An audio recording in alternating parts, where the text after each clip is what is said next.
Water cup सत्यमेव जयते foundation अनबोलेवाडी या स्पर्धेत भाग घेऊन ही संकल्पना तुम्ही तरुण मित्रमंडळींनी तयार केली, त्याच्यात भाग घेतला, याबद्दल तुम्हाला काय म्हणायचं आहे?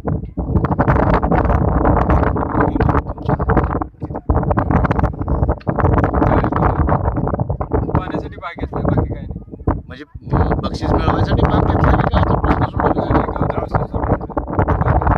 तुमची जवान मंडळी आहे, संपूर्ण मुलांच्या ताब्यात जवळजवळ गाव दिलं आहे. तुम्हाला काय वाटतं की हे पाणी अडवल्याशिवाय तुम्ही दम घेणार नाही? पाणी तर अडवणारच.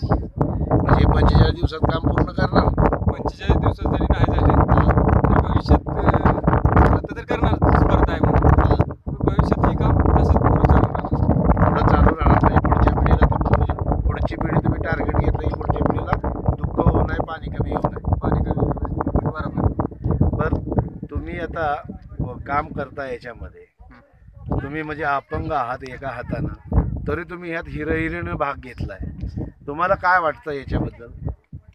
मला असं गावामध्ये वाटतंय की गावाला पाणी अडवून गाव सुपीक व्हावं आणि पियाचा पाण्याचा प्रश्न सुटावा, म्हणजे म्हणजे व्हावं, टँकर मुक्त व्हावं. म्हणजे हा चांगला उद्देश आहे हां. की तुम्ही स्वतःसाठी न करता सर्वांसाठी करा. सर्वांसाठी करतो. पण तुम्हाला काय वाटतं की बाबा हे आता तुम्ही आयुष्यभर शेतीमध्ये काम करत आलाय, एवढं काम करूनही तुम्हाला उत्पन्न मिळत नाही, मग हे एवढं काम करूनही पाणी अडवा पाणी जिरवा ह्याच्यातून जर चांगलं पाणी जमिनीत खेळलं तर त्याचा तुम्हाला काय फायदा होईल का?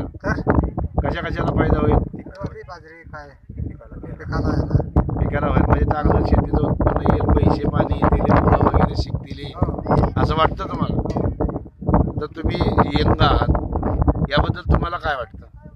गावचा विकास व्हायसाठी आणि आपल्या पुढच्या पिढीला पाण्याचा आणि तुम्हाला काय वाटतं? मुंबईला जाऊन पण पोट भरत नाही, मुंबई आपल्याला नोकरी नाही, हां, तर इथं जर पाण्याची सोय झाली तर शेती उत्पन्न होईल, जोडधंदा पण करू शकतो आपण शेती पाण्याच्या नंतर. म्हणजे तुम्ही पण पुरी संकल्पना म्हणजे हां. पुरा निर्धार केलाय की पाणी अडवल्याशिवाय पाणी जिरवल्याशिवाय आम्ही काहीच करू राहणार. शकत नाही, पाण्याच्या नंतर म्हणजे जोडधंदा आपण करू शकतो. तुम्ही राहणारच नाही, पण पाणी अडवणार, पाण्याच्या जिरवणार. नंतर आपण मुंबईला जायची गरजच नाही ना, अच्छा, म्हणजे तुम्ही हे पाणी दुसरीकडे कुठे जाऊन देणार नाही, दुसरीकडे जाऊन देणार नाही, वाया जाऊन देणार नाही, वाया जाऊन देणार नाही, पूर्ण जमिनीत मुरवणार. त्या वादच नाही, 100% पाणी मधून भरणार. पण तुम्हाला काय वाटतं? पाणी मुरवायचंच आहे. मुरवायचं आहे नुसतं का स्पर्धेचं बक्षीस मिळवायचं? पाणी मिळवायचं आणि बक्षीस घ्यायचं. बक्षीस पण घेऊन हे पण करणार, बक्षिसापेक्षा पाणी भरवणं ह्यात भरपूर हे आहे. आणि बक्षीस मिळालं तर त्याची रक्कम तुम्ही काय करणार? गावासाठी पाणी अडवा पाणी जिरवा यासाठी वापरणार. बरं, तुम्हाला काय वाटतं?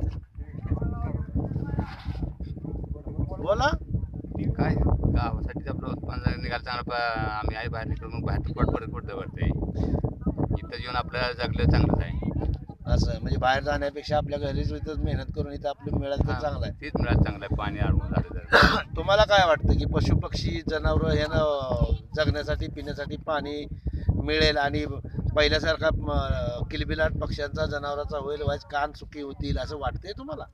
आम्हाला वाटतंय दुष्काळ बंद व्हायला पाहिजे. हे पाणी अडवल्यानंतर आम्हाला 1 वर्ष पावसाने जरी साथ नाही दिली तरी त्या पाणी आम्ही दुसरे वर्ष सुद्धा काढू शकतो. जनावराला फायदा होईल, जनावराला फायदा होईल. पहिल्यासारखे चिमण्या किलबिलाट करतील नाही करणार आम्ही, पाणी अडवल्यानंतर चिमण्या किलबिली करणार नाही, त्यांना आम्ही पाणी अडवणारच आणि आम्ही हे काम करणारच. म्हणजे निसर्गासारखं. म्हणजे पहिलं जसं तुम्ही लहानपणी तुम्हाला वाटत होतं की जनावरातून याच्यातून म्हणजे बाहेरून मजा यायची, तशी आता येईल पुन्हा येणारच ना. आम्ही पाणी अडवल्यानंतर हे पाण्याचा वापर आम्ही व्यवस्थित करून सगळ्यांच्या सोयीसाठी म्हणजे मजा येणारच.